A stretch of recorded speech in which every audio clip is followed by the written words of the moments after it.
Ladies and gentlemen, colleagues and friends, it's my great honor and pleasure to be here today and to talk about social responsibility in sports. I come to you not only as president of Swiss Athletics, but as someone who dedicated an entire life to sport, first as a runner, later on as an event organizer, as an athlete's parent, and now as a federation leader. Together with my colleagues, we are shaping an environment that is fairer, safer, and always humane in athletics. Our responsibility is first and foremost to our athletes, to those who place their hopes, their time, and sometimes their physical and emotional well-being in our hands. We owe them structures they can trust, coaches who actively develop them physically and mentally, policies that protect them not just from abuse, but from neglect, pressure, or silence. We owe them the courage to say stop when a line is crossed, and the strength to say we see you when someone speaks up.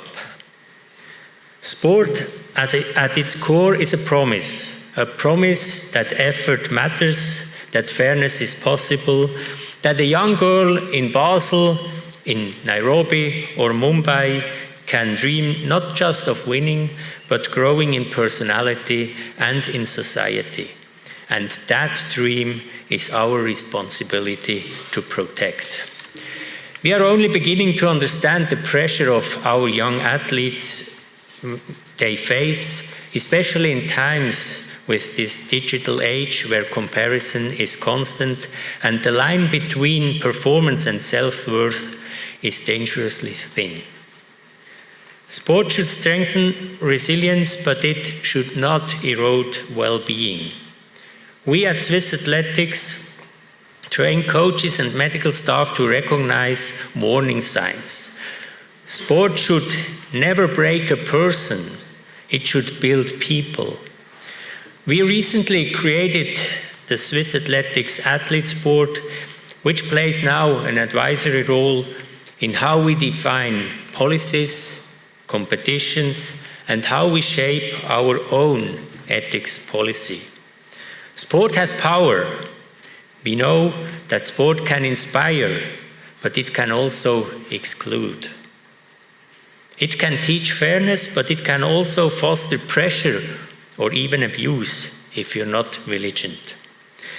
That's why at Swiss Athletics we have taken real steps, not just in words, but in structure, to uphold and live our responsibility.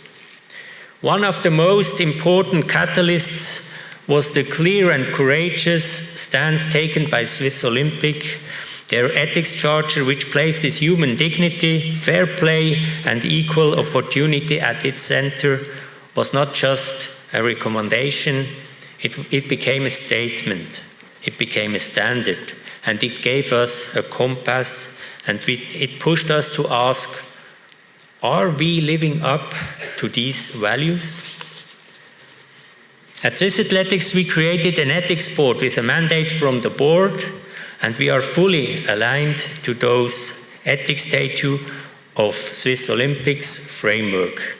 And we now actively participate in the national ethics reporting system. And we made it to a point to translate these values in visible, accessible tools for athletes, for parents and clubs. We've also invested in training and awareness, not as a one-time workshop, but as an ongoing commitment. At every coaching education level and in major event briefings, we are always talking about ethics, not just about rules, but also about mindset and respect. However, let me be honest. It's not that simple, and ethics is never free of challenges. At Swiss Athletics, we reflected on our blind spots, on where we have been passive instead of proactive, or simply assumed that no news means no problem. We cannot isolate our arenas from the world outside. Sport does not exist in a vacuum. It lives in a society shaped by politics, by climate, by conflict.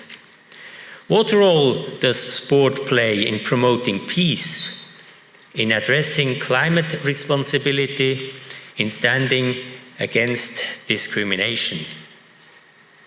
Swiss athletics, like many federations, has learned that social responsibility means to be principled. We also don't shy away from political positions, for instance, concerning inclusion or integration, that shape the world of sports and the resources allocated to it. Finally, I believe sport has a role to play beyond competition. In a world increasingly divided by politics, climate, and economics, sport remains one of the few places where people still line up side by side under the same rules toward a shared goal. This is a powerful image, but only if we live it up to it. If we turn our stadiums into platforms for peace, our federations in examples of transparency. It's not always comfortable. Ethics rarely is. I promise, at Swiss Athletics, we will continue to speak up for fairness, for inclusion, against discrimination, and for integration, for the values that should outlast any record. Thank you.